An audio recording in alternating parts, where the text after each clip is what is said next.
বোরখা একটা নিবো, এরকম বোরখা একটা নিয়ে এরকম করে ধরে ধরে রাখবো এরকম করে, মানে মেয়েটা পয়দা হবে, নগদা বোরখার ভিতরে ঢুকবে, ঠিক না? এটাই তো চাচ্ছেন। বোরখা পরলে, পর্দা করলে মানে আপনার এগুলো আটকাতে পারবে না, চিন্তা ভাবনা চেঞ্জ করতে হবে, এইখান থেকে চিন্তা ভাবনা চেঞ্জ করতে হবে। আর পর্দা করলে আপনাদের চোখে পর্দা করেন, এই যে চোখের মধ্যে পর্দা করেন, কারণ হচ্ছে আপনারা খারাপ। এখন যদি একটা রাস্তার মধ্যে একটা মেয়ে ন্যাংটা হয়েও হাইটা যায়, আপনারা তাকাবেন কেন? আপনাদের ধর্ম এটা বলছে আমি মুসলিম, আমি মুসলিম, আপনাদের ধর্ম বলছে, আমাদের ধর্ম বলে নাই এরকম। আপনারা আপনাদের চোখে পর্দা করেন। একটা মেয়ে যাবে, আপনাদের ধর্ম এটা বলে নাই, আমাদের ধর্ম এটা বলে নাই যে একটা মেয়ে হাইটা যাবে রাস্তা দিয়ে শাড়ি পরা, তার শাড়ি ধরে টানতে হবে। এখন থেকে তো আমি চিন্তা করছি, ওই যে কিছুক্ষণ আগে একটা আপুর ভিডিও দেখলাম, সেখানে ছুরি কাচি নিয়ে বলছে ছুরি কাচি রাখতে হবে। আমি ছুরি কাচি দিয়ে চলি, যখন থেকে আমি একা চলা শুরু করছি তখন থেকে আমি ছুরি কাচি নিয়ে সিরিয়াসলি আমি চলি, ট্রু। বাট দেখলাম যে ছুরি কাচি দিয়ে কিছু হবে না, সেটা হচ্ছে আমাদেরকে আমাদের সোসাইটিটাকে চেঞ্জ করতে হবে, আমাদের চিন্তা ভাবনা চেঞ্জ করতে হবে। একটা মেয়ে হয়েছে দেখে আমরা মরে গেছি, পড়ে গেছি, ছোট হয়ে গেছি, অবলা নারী? No, we are not. আমরা সব নারীরা যখন এখন রাস্তায় নামবো, আপনারা ছেলেরা একটা কেউ আমাদের দিকে তাকাইতে পারবেন না, একটা কেউ তাকাইতে পারবেন না। বিলাই নাকের আগে সুটকি লটকাইয়া যদি আইন দেওয়া হয়, এই বিড়াল সুটকির যদি মুখ লাগাবি 50টা বেদুন, এরকম আইন দিলে বিলাই ঠেঙ্গ মানত। আরো বিলাই কব যে এমন আইন করছে হের 50টা দম বরকার, এমন নির্বুত কেন নজর এখন ঠিক না? পাতিলার ভিতরে সুটকি রাখা ডাকনা দিয়া এরপরে আইন করো, যদি মুখ লাগাবি তাহলে কিন্তু বেত লাগাই যেরকম ঠিক কিনা? ঠিক তেমনি ভাবে নারীগুলোকে স্নো পাউডার আলতাল খাতরা লাগাইয়া উঁচা জুতা আর টাইট পিট পোশাক পরিধান করাইয়া যুবকদের নাকের ডগার আগে দিয়ে আহন যাওয়ানের ব্যবস্থা করে দিব। এরপরে যদি আইন করে যুবকরা ধরবি না, ইফটিজিং করবি না, এটা যুবকের ঠেঙ্গ মানত না।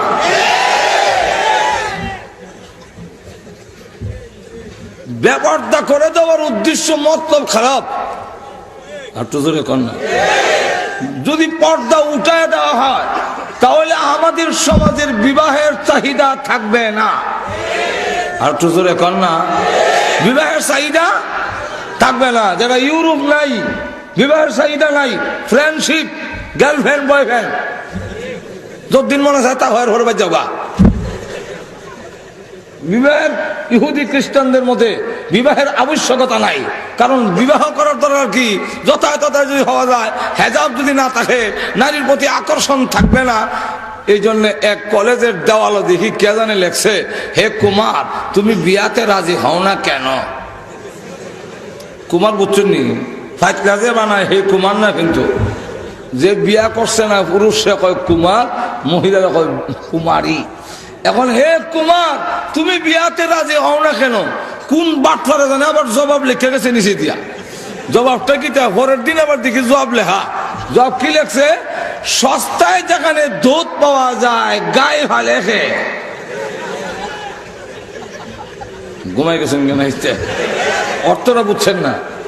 সস্তায় যদি দুধ পাওয়া যায়, গাভী মারার যন্ত্রণা কান্দ করে লইতো, ইদার গোবর ভালাও, হানি খাওয়াও, ঘাস খাওয়াও, এই যন্ত্রণা লই এক লাভ কিতা? দুধ তো সস্তায় পাওয়া যায়, যেরকম ঠিক না? ঠিক তেমনি ভাবে নারী যদি যথাযথতায় পাওয়া যায়, নারী যদি যথাযথতায় পাওয়া যায়, আমাদের সমাজে চাচ্ছে এখন বিজয়ী কনসার্টের নামে এবং বিভিন্ন আনন্দ উৎসবের নামে ভারত থেকে নর্তকী এনে অর্ধল্যাংটা করে নাচ দিয়ে এদেশের যুবকদের চরিত্র এবং ইফটিজিং বন্ধ করা যাবে না। এখন লক্ষ্য করে গিয়ে দেখেন, আল্লাহু আকবার, তো যদি পর্দা না থাকে, নারী যদি যথাযথতা পাওয়া যায়, তাহলে যুবকরা নারীর বোঝা কাঁধে নেওয়ার আবশ্যকতা থাকবে না। আর তো জোরে কম। আর এটা থাকবে, এটা মানুষের চরিত্র, এটা কই লোকাম হইতো না, অটোমেটিক আইন দিল দেবো। মানুষের কিছু মজ্জাগত জিনিস আল্লাহ দিয়ে দিচ্ছেন, যেমন আপনার কপালও যদি খাদ্য নিয়ে ধরে, ঘুমো থেকে দেখবেন আপ অটোমেটিক যায়। আপনি ঘুমো আর যা আজকে কখন লাগে না খাদ্য হয়ে দেয় যেরকম ঠিক কিনা আমি মুখের মধ্যে যদি তেঁতুল দিয়া আপনারা সরকারের সামনে কিছু জিব্বা টাক্কর দেই অটোমেটিক আপনার মুখে তো হানি উঠব অনেকের তো মনে হয় উঠে গেছি কি এখন যদি কেউ হয় আমার উঠে না তো এটার মত অর্থ দুইটা একটা হইলো হের লম্পট স্বীকার করে না আর একটা হইলো হের জিব্বার দোষ আছে এটার চিকিৎসা করণ দরকার ঠিক তেমনি ভাবে নারী দেখলেও পুরুষের আগ্রহ হবে এটা আল্লাহর জন্মগত দেওয়া সুতরাং এটার থেকে রোধ করতে হলে মাঝখানে পার্টিশন হেজাব পর্দার দরকার আর তো কর না তো যাই হোক